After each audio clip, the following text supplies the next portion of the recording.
Morning, team. Adam, 5 a.m. for you. Have you fed your chickens yet? Hope you're all doing well. It's been a week. Now, I shouldn't have been here today. I'm furious. Well, I say furious. I'm glad I'm here with you, and I'm glad I'm with my family. I'm glad I'm healthy. But I didn't get to travel to Berlin for Coaches Congress, which I've been planning and looking forward to for months. Turns out Berlin runway isn't very good with black frost or black ice, sorry. And we had our flights all cancelled on Friday morning. So after 20 hours in Liverpool airport, an overnight stay, a couple of cheeky sandwiches, I had to come home. So it wasn't ideal, but great to catch one of these on the other side of the globe, checking in from Sydney, Australia. Wow. What brings you there, Sean? I think you've told us, haven't you? Did you tell? Have you moved there? Are you on holiday or an event, or what's going on? What are you saying? Yeah, it must be evening there. Was it 11 hours difference? So what was it? 10. So it must be what, 9 o'clock maybe PM. But lovely to meet you, Sean. Must be moved over. Yeah, cool, awesome. Oh, mate, lovely. Do you know what? I saw a thing the other day about Sydney Harbour and about the establishment of Australia, because it 9 PM here. So Australia Day was in the end of January, wasn't it? Like 28th or something. And there was a video explaining why Australia wasn't Australia and as a country until like 1901. Yeah, it's celebrated a bit earlier, but all of the regions didn't form until 1901. There was this whole story. It's a really cool documentary all about Captain Cook landing there and going into the harbour and getting trapped in Botany Bay. And then having to come out. A few ships went up further north into another estuary, and then Sydney was there. It's really cool. It's really interesting because Australian history is not something we really get taught, but it was really interesting. So if you're in Sydney, check it out. But yeah, I should have been in Berlin mingling with Patty V, Daniel C, Henrik A, Heather A, and all the coaches and all the brands. Farron, obviously, that I'm doing some work with. She's there. She managed to get there. She's in Holland usually. So they drove with a few of her friends. So that was cool. But it looks like Heather and Henrik have really seized every opportunity they could to make it run as smoothly as they can. It looks like an incredible event. So well done them. And I look forward to catching up with them after the event's finished, after the chaos of Berlin is over. I think they had a couple of speakers like myself unable to attend. So, but as always, pragmatic, hard workers for the love of it. So good on them for getting it up to pretty much 99% as planned. So well done to them. Next one's obviously in April in Madrid. Which is looking incredible, by the way. Incredible. If you are European based and you're after something to do in April and you're a coach, get yourself over to coachescongress.com/Madrid and get yourself some tickets, because there's some incredible technology and speakers there that are going to be amazing. What a weekend. And then obviously further along the line in October, we have Twickenham, which we're working on a few bits and pieces to make it even more bigger and more exciting than last year. So if you're in the neck of the woods, if you're in Europe, October time, come on over. What a month that'll be. We've got Coaches Congress and then Rogue. What an incredible month. So yeah, Coaches Congress, unfortunately, but it went ahead and they're rocking it as usual. So I look forward to hearing all about that. Right. So quickly, before I move on to more serious things. Well, not more serious. It's never serious here, is it? Don't take life seriously whatsoever. Gym Sync. So I had Nicholas Denby on from Gym Sync probably May time now. Might have been June last year. Gym Sync is an online inter-gym competition where people sign up via the Gym Sync website. Once their gym is registered as a host, You then partake in, it'll be 5 workouts this year. We did one in December on the island. We've done our first one at our gym, 2012 Fitness, yesterday. It was called Hard Wins, and effectively it's a pairs workout with calories and burpees, and it's machine based. And it was a really, really decent workout. And it got me reflecting on the open. It got me reflecting on intensity. It got me down a path that I'd like to talk about. Let me just put that in my notes because intensity. Hold the phone, please. Um, so the phrase, as long as they're moving and having fun, or as long as they're moving and they're enjoying themselves. I've said that myself many times.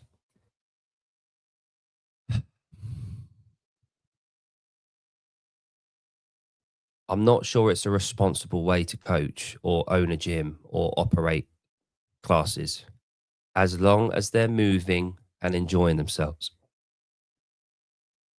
In theory, surface level is fine. It's nice. And it ticks the boxes, I guess. As long as they're moving, we want the people to move more. As long as they're having fun or enjoying it, we want them to enjoy it to a degree. Early days of CrossFit, we still live with this stigma, funny enough, with some people of it's hardcore or it was too hard or they have to be fit enough to do it, blah, blah, blah, blah, blah. I'd argue that was one end of a spectrum. That was one end of a spectrum of brutality and, punishment almost. And then I think over the last, or since COVID, I think, quite a nice line in the sound there, isn't it? Since 2020, I think we've gone way too far down the other side of the spectrum. We've gone down that phrase sums it all up. As long as they're moving and having fun or enjoying it. I think that's gone too far. I think we need to come back to the middle. And I think that's what's going on with CrossFit. This is an ongoing thought experiment, by the way, this whole this topic, this subject. Whether it's terminology, whether it's the media, whether it's the way that people are coaching, whether it's High Rocks coming to the gyms, whether it's the media assets that CrossFit have put out, the leadership, whatever, however you want to look at it. I think it's the way that we position ourselves. And I think we've gone from being the hardcore thing to the people that say, as long as they're moving and enjoying themselves. This is our kind of functional fitness corner of the market. Now, what kind of, we know the gold standard. We know that is the gold standard of training for the human body, for longevity, for health, for performance, for everything. We know that's the gold standard. And every time we veer away from that, we get further away from optimal, don't we? And we all veer away from it from time to time. 80-20 rule. But because of our education in CrossFit, we know that intensity is where we get results, where we move closer and closer to that gold standard. We know about intensity. It's our whole shtick, right? Now, does the phrase,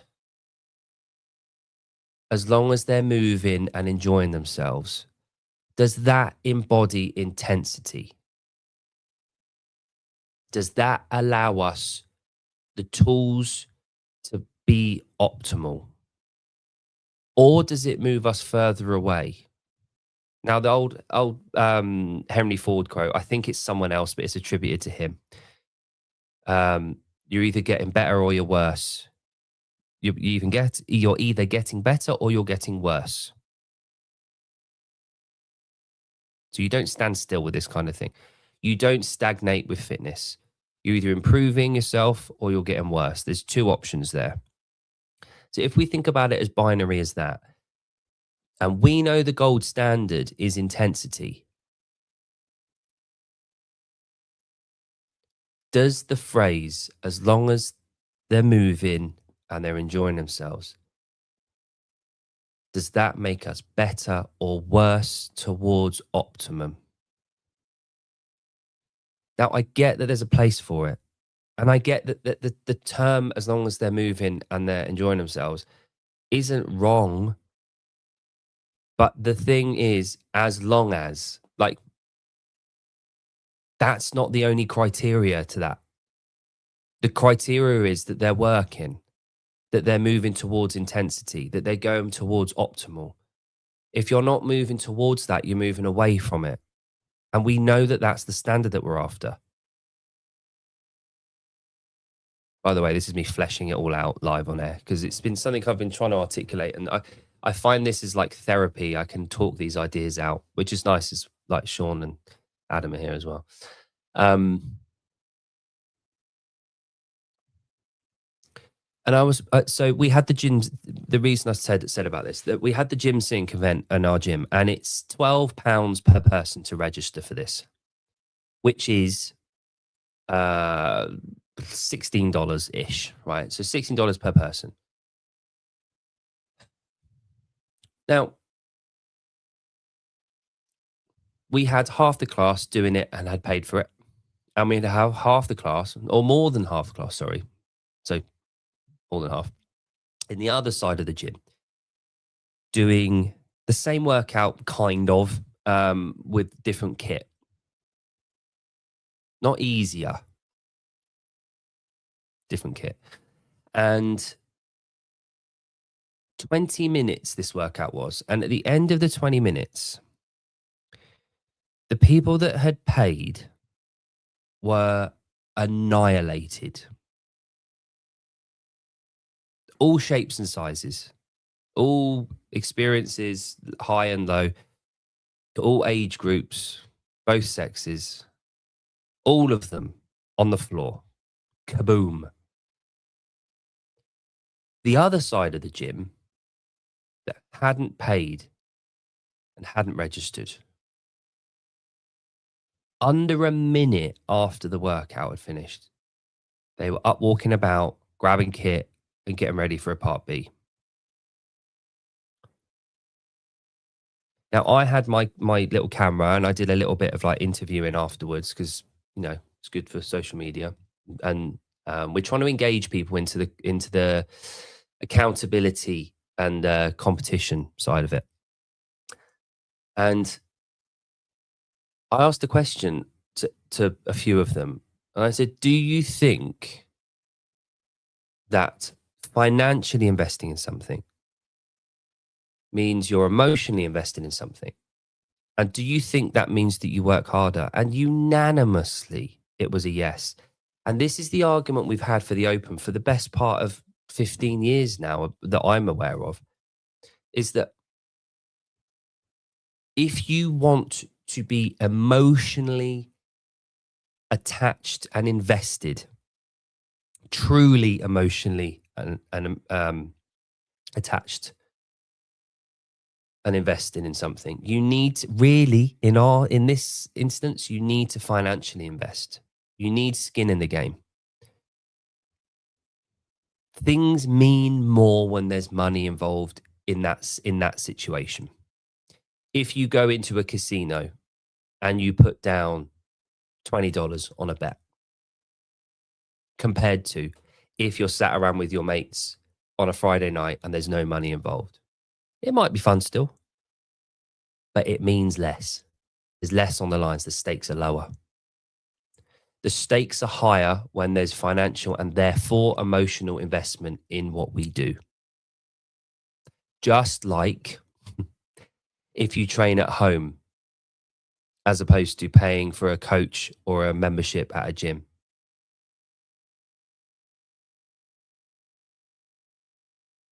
The word accountability can be easily replaced with emotional investment. Once you are emotionally invested in something, you will work higher. You will work at a higher grade and you will work at more intensity. Now, if you are someone that wants higher fitness gains and you want to improve and get better, surely that's a sign. That is a sign that you have to be financially invested in some degree to what you're doing. There's more skin in the game.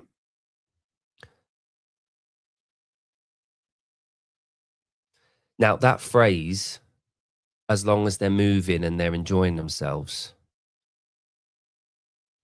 as I said, it's not wrong. It's just a tiny bit of what we do. And I said to my mates last night talking about this, my life is so good outside of the gym. I have complete mental clarity. When I lay at bed at night, I put my head down and I'm asleep. I don't have any stresses. I've got no problems. I work through everything. I'm mentally bulletproof. When I go to the gym,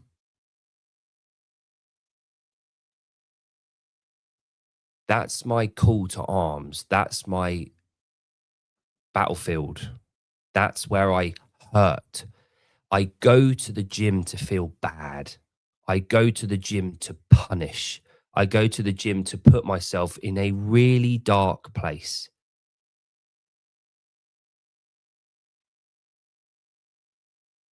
I have come to believe and observe around the UK, by the way, no one gym specifically, and on social media,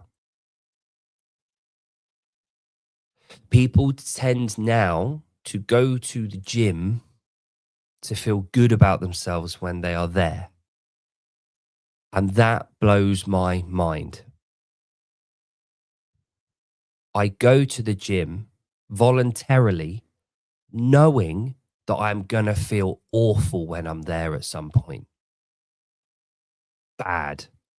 Like yesterday, I've been on a 5-week power and strength cycle with zero conditioning. And I did a 5K ski yesterday. And I felt really uncomfortable, like painfully uncomfortable.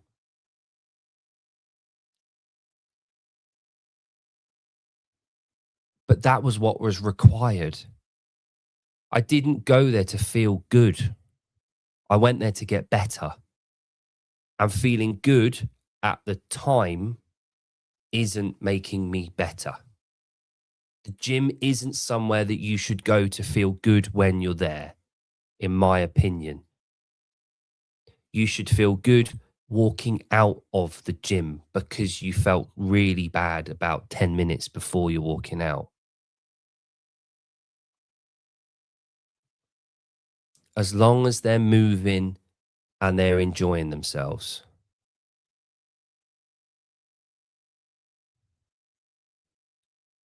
I don't agree. Now, that might be a hot take.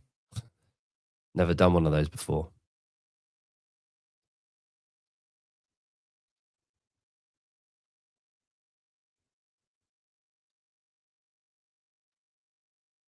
Now, we like, obviously, I'm not alone here, but you talk to yourself during these workouts. You tell yourself everything that you can to get through that discomfort. And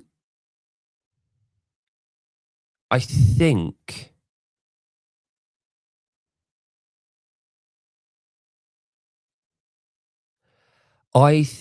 the elite high roxers train like your normal everyday CrossFitter. But I think your normal everyday high roxer does not train that way. I don't think that they train with that mindset. I think they train to have fun and to enjoy themselves at the time. Because we know optimal isn't Metcon, long thing, 40-minute, hour long, volume, volume, volume. We understand that. We have the gold standard.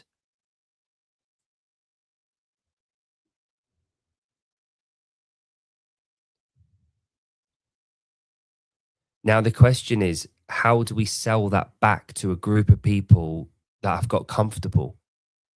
How do you convince people that are comfortable and are moving and feeling good that they should get really dark and uncomfortable?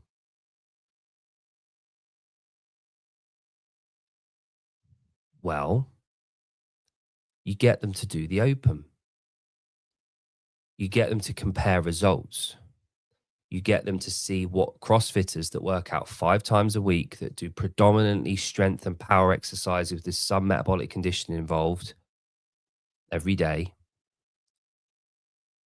And then you take note. And then you ask the question, well, what are they doing that we're not? And then you go from there. And I said this the other day.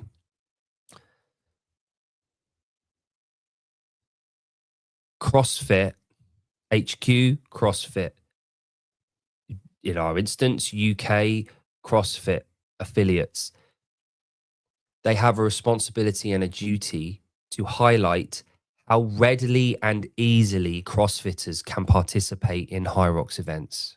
It's just one workout for us.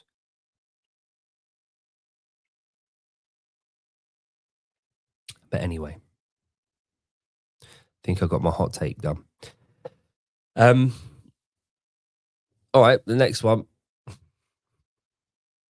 On a lighter note, politics in fitness. So I've heard this being talked about quite a lot at the moment. It's and this is the theme about the memetics. This is why I put a post about me as a meme, and that whole make me a caricature of myself so everyone does it. And then the trends where someone's like fucking doing something with a pencil, and then 1,000 other people make a video of them with a pencil just because they know it'll get clicks and views. What a load of horse shit. That memetic way of getting clicks and views. Ugh. Gross. It's disgusting to me. It gives me the ick. There's no originality with that. There's no artistic license there. It's just copy and paste, and it's gross.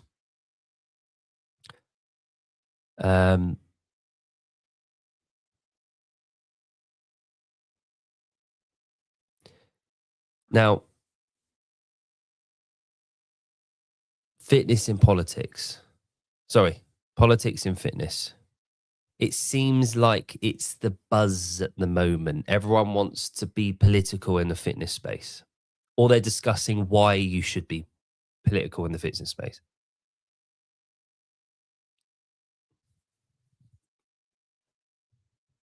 Now,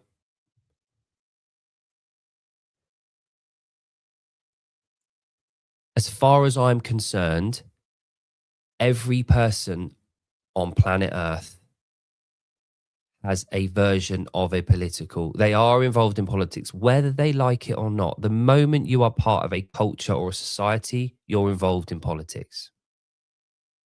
Fact. That's objective. That's what politics is. Doesn't mean you're actively invested in it, though. Anyway, so just as every other person on earth has a place in politics and has an opinion on it, and is very welcome to that opinion, it doesn't mean that it's a necessity. It doesn't mean that you have to outwardly talk about it. It doesn't, you haven't got a responsibility. You don't have a duty. It's not up to you to do all that kind of thing. It doesn't, it's not part of who you are. I've had this conversation with a few people this week. Now, if you are in the fitness space and you want to talk politics, fucking have at it. Go for it. Good for you. That is brilliant. I'm pleased that you are doing it. But do not say with conviction that if you have a big platform, it is your duty and your responsibility to talk about politics. Fuck you. It's not. Not everyone has an active responsibility and duty to talk about politics. That's not on them. Now, I talked to a very, very, very intelligent person this week about all of this, and we had a good conversation about it. And she knows who she is. And we both agreed, in order to control the controllable and to help society, help your culture, help progress, move things the way that you want them to do, rather than banging on a drum and just to signal your team, do something about it by making a change that is in your control, within your realm, within your profession. If you want to make the world a better place, if you want to make a genuine change, do what you do at the best standard that you do. If we all do that, the world becomes a better place. I am a dad, first and foremost, and a husband. I am a coach and I am a group leader for people in a room for an hour of their day. I make the change in the world by being the best husband, father, person down my street, so community member, coach, personal trainer as I can. That is how I make my place and my stand, and that is how I help my society, by doing my job to the best that I can. If you are a CrossFit athlete, you have absolutely zero responsibility to use your platform for politics. But if you do, awesome. That's how you're using it. But you do not have there's no necessity for you to use your platform for politics. There is a responsibility for you to demonstrate and show you as a person and what positive change you are making in your profession and in your life. We have merged the two things, social media platforms and how good of a person you are. It's not the same fucking thing. Social media is to just show you fucking photos and videos of you. That's it.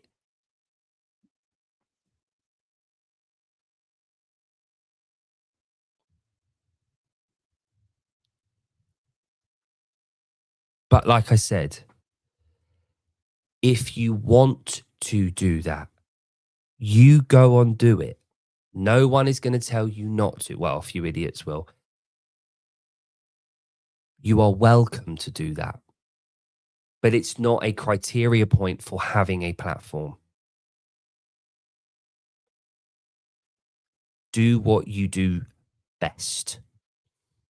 And that is what will drive change. And if you think that you have a duty as a person, as an individual, if you found that calling, do it. But do it right. Do it well. Do it to your fullest extent, with intensity, with conviction, with purpose.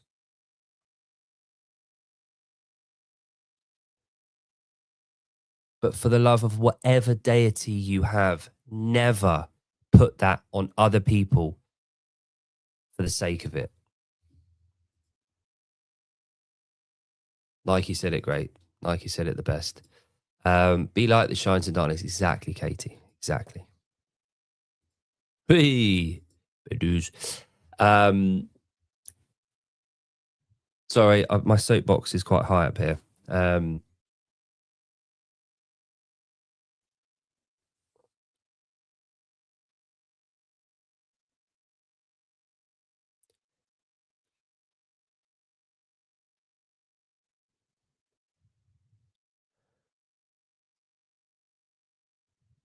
yeah. If you live life, as I said before, I'm an agnostic atheist, so I don't think anyone's watching me. I don't think anyone's judging me. I don't think I'm going to get rewarded for anything that I do. I do the things I do because I know it benefits everyone around me and it feels good to do it. It feels right. Life is extremely short.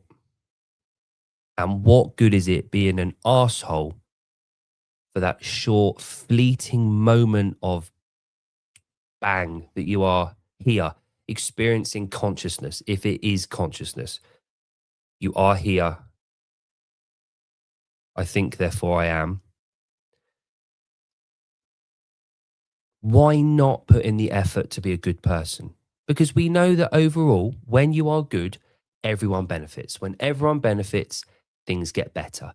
When things get better, we have a better life. It's more enjoyable. It's more fun. There is no higher meaning. There is no higher power to anything. Nothing of any of this will be remembered in 200 years. None of it. Zero. But we know it now. The whole mindfulness thing, the whole living in the moment, the thing of purpose and living presently, that is being good. To truly live presently, you have to live good and live well, live healthily, and live with conviction to your purpose. Anyway, cogito ergo sum. I think, therefore, I am. But yeah, anyway, that was a bit of intensity for you. But yeah, that 5K absolutely sucked giant gorilla balls. I think I actually got cramp in my lats at some point, about a K to go. First 500 was amazing. First one, I was like, oh, this is going to be well easy. And I was at like a 147 split. And then I hit the 1K and it was still at like 147. And then by halfway, I was like, oh dear, I'm regretting this. But I nearly got a PB, with nearly 6 weeks of strength and power with zero conditioning. I nearly got a PB on a 5K ski. So I'm in good place for the first week of the Open anyway. But all good. Right. I don't really. Memetics, check. Politics and fitness, check. 5K, check. Gym sync, check. Coaches Congress, check. I've done it all. I've flown through. Did your 5K take as long as once? Rumor has it Grant's still doing his 5K. He's still out there. He's at 34 hours at the moment. No, my 5K ski was 18:27. That was a ski, not a row. So yeah, that was after a little while off. So it didn't, went all right. Using the power and the experience. There's a lot to be said about experience and threshold. When you know how when you know how you're feeling at any given point and you've been there a million times before knowing what's coming up, you can do that clutch. You can pull back as much and as forward as you need to at any given point. But yeah, all good. Well, whatever. But yeah, all fun. Right. So what are we talking about? We're on tonight, 5:30, Continuum channel. Haven't really talked about it on here much, but yeah, we've got the Continuum channel launched in the UK. That is for UK audience, drive media consumption and affiliate growth. over here, working with CrossFit UK and a few incredible people in our industry. Me and Jon will be doing that. Is it 5 p.m.? I thought it was 5:30. All right, okay. It's either whenever you want, Yoni, whenever you want. And Stephen Rayner is going live in 26 minutes because he loves a lion, loves to sleep. Yeah, we'll be on 12 to 6:30. If you haven't already, please go over and subscribe to our channel. We want as many eyes on it as at the affiliates as we can. Yeah, go and watch some of the videos. We've got CrossFit UK doing a monthly podcast on there and interviews with affiliate owners and seminar staff members, putting out stuff for information for affiliate owners, which is universal. So everyone can be watching that. But yeah, all good, guys. Right, so it's coming up to 10:35 a.m. here in the Isle of Man, and now Thin Lizzy. Cool. Right, I'm going to head off. Thank you so much for listening, everyone, whether it's now or in the future. And all the best. I will see you next Sunday.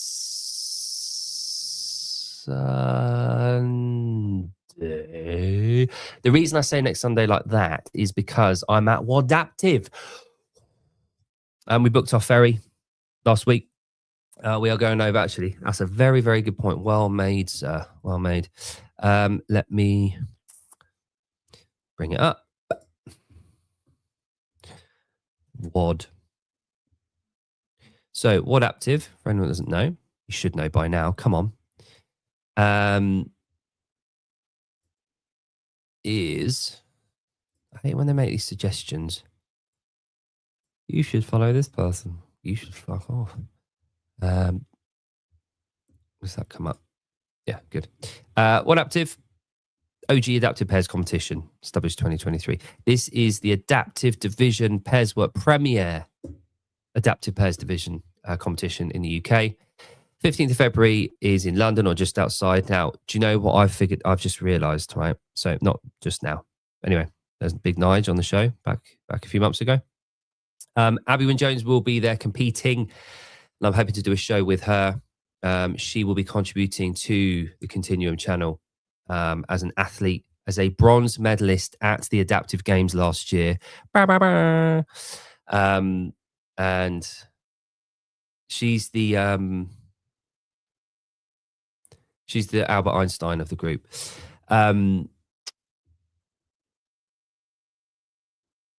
She'll be there competing. So I'm going to be doing some media and I'm taking my family. Anyway, I will be there. So I'm going to try and crowbar in a show if I can on this channel next week to give him some exposure because Nige was good enough to come on.